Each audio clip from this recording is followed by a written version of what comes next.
مساء العسل على عيونكم حبايبي، عاملين ايه؟ يا رب تكونوا بخير. النهارده بقى جايلكم بطبق كده زي العسل، بجد هتعملوه وتاكلوا صوابعكم وراه. هنعمله بطريقه حلوه جدا، والله والله ريحته كده قلبت الدنيا. ومش هنعمل بالوصفه دي طبق واحد بس، لا هنعمل كمان طبقين. بجد طعمهم حكاية للناس اللي بتحب الحاجة سبايسي كده، وطعمها حلو جنب الطبق كده الرئيسي بتاعنا، كده تحابيش تفتح النفس. بجد تابعوا معايا الفيديو عشان تشوفوا كده الوصفة الحلوة دي عملناها مع بعض ازاي، وكمان الوصفة الرئيسية اللي بتتكلم عن نفسها، العدس بالجبة الحلو ده، عملناه مع بعض ازاي. بجد هنعمله النهاردة بطريقة هتاكلي صوابعك وراها صدقيني.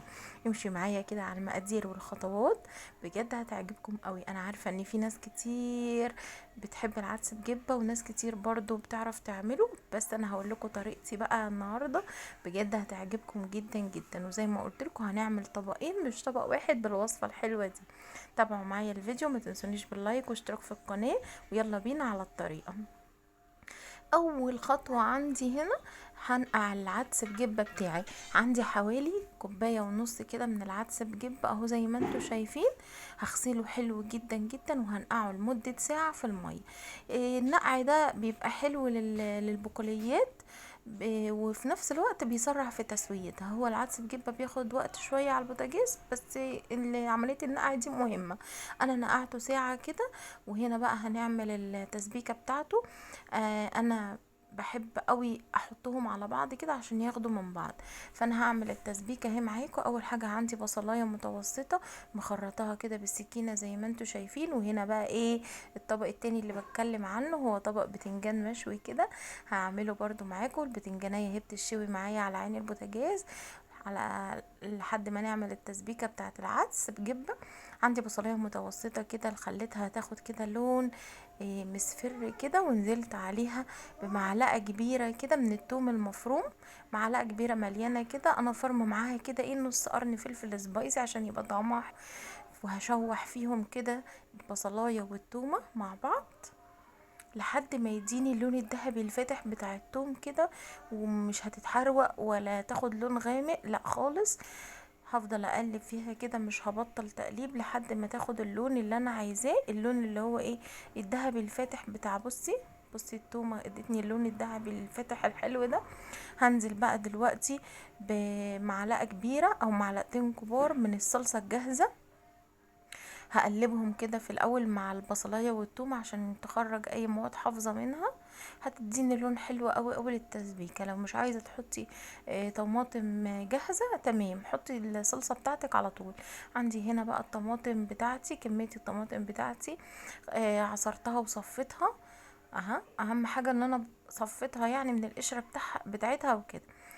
نزلت بيها على التسبيكه بتاعتي. وهنا بقى نحط التوابل. طبعا انتوا عارفين ان انا بحط معلقه سكر صغيره في اي تسبيكه، تمام، عشان الحموضه وكده. فحطيت معلقه سكر صغيره، حطيت معلقه كمون صغيره، ومعلقه فلفل اسود صغيره برضو مليانه، تمام، صغير بس مليانه.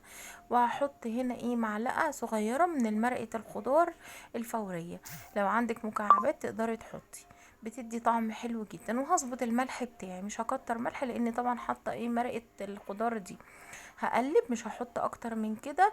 الوصفه اساسي فيها كمون وفلفل اسود، والمرقه كمان بتديها طعم حلو، والسكر دي عشان الحموضه بتاعه الطماطم. مش هنحط اكتر من كده. هقلبها بقى واسيبها تتسبك. هنا كانت ابتدت تتسبك اهي معايا. هطلع معلقتين كبار كده على جنب في طبق، عشان دول اللي هنعمل بيهم الطبق التاني بتاع البتنجان المشوي بتاعنا، طبق التحابيش الجامد. هنا بقى عندي العدس بجيب، بصي حجمه ضعيف ازاي، صفيته كويس من الميه بتاعته، وهنزل بيه بقى على التسبيكه الحلوه الخطيره اللي ريحتها قلبة الدنيا دي. لو احتاج ميه بزود له، يعني بتزودي ميه سخنه طبعا، تمام، لحد ما يستوي معايا. عايزه اقولك في ناس بتسلق العدس لوحده الاول، وبعد كده لما بتغرف بتحط عليه الصلصة. بس انا بحب كده احط كله على بعض عشان ياخد من طعم كله، فاهمين قصدي ايه؟ هنا البتنجانية كمان كانت اتشوت معايا وموطية اهو على العدس بتاعي لحد كده ايه ما يستوي خالص كده ويبقى دايب وطعمه حلو برضو، تمام، ده شكله هنا كان دخل في السوا، وكده هطفي عليه. هنا بقى هنعمل الطبق كده التحابيش الجانبي ده، طبق تحفة والله، جربوه هيعجبكم جدا. جنب اي اكل، مش لازم عدس بجب على فكرة، جنب طبق فول كمان هيبقى تحفة.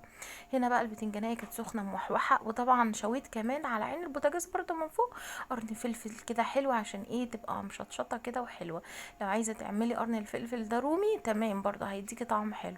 عايزاه سبايسي يبقى ايه اتكلي على الله واعملي زي ما انا عملت. قطعت كده الفلفل، قرن الفلفل كده قطع صغيره خالص زي ما انتوا شايفين. وعندي هنا البتنجانيه قشرتها، بتتقشر معايا بكل سهوله ودايبه خالص. وههرسها كده بالشوكه زي ما انتوا شايفين.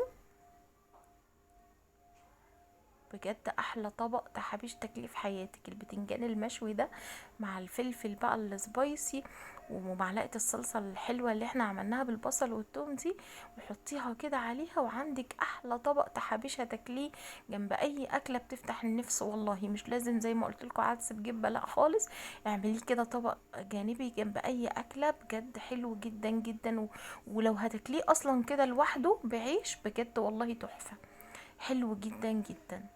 جربوه بجد هيعجبكم قوي، انا واثقه ان الطبق ده للعشاق السبايسي وطعم البتنجان المشوي كده من غير زيت بقى وكده، بجد هيعجبكم جدا. ده كان شكله تحفه بجد، يستاهل بقكم، مش عايزه اقول لكم بقى كان مشطشط كده وتحفه، طعمه كان خطير.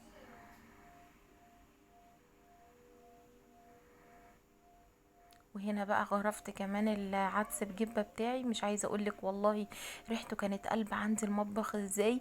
بجد كل ما اخش اوضه كده الاقي الريحه بتاعته تحفه مفحفحه. بجد جربوه بالطريقه دي، وحطوا كده العدس على الصلصه وسيبوها تستوي مع بعض. ما تعملوش ده لوحده وده لوحده، هتاخدوا احلى نتيجه واحلى طعم صدقوني. وده كان الطبق بقى التحفه بتاعنا، اللي بجد يستاهل بقكم، اللي بجد بجد نفسي تجربوه وتقولوا لي رايكم تحت في التعليقات ايه.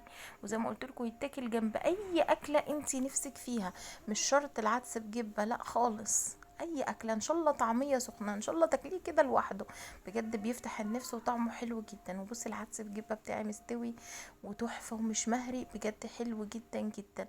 كله شارب من طعمه كله، الصلصه والعدس كده، مش ده لوحده. في ناس زي ما قلت لكم بتحب تسلق العدس لوحده والصلصه لوحدها، وترش كده على العدس بعد ما يستوي ترش عليه الصلصه. لا جربي الطريقه دي بجد، انا واثقه ان هي تعجبك، وتلاقي طعم العدس كمان طعمه احلى كده واطعم من ان انت ايه ترش عليه الصلصه. بجد جربوه بالف هنا وشفا يا رب على كل اللي كل. اتمنى طريقتي تكون عجبتكم، ما تنسونيش باللايك واشتراك في القناه وتفعيل الجرس عشان يوصلكم مني كل فيديو جديد انا بنزله. واقول لكم مع الف سلامه.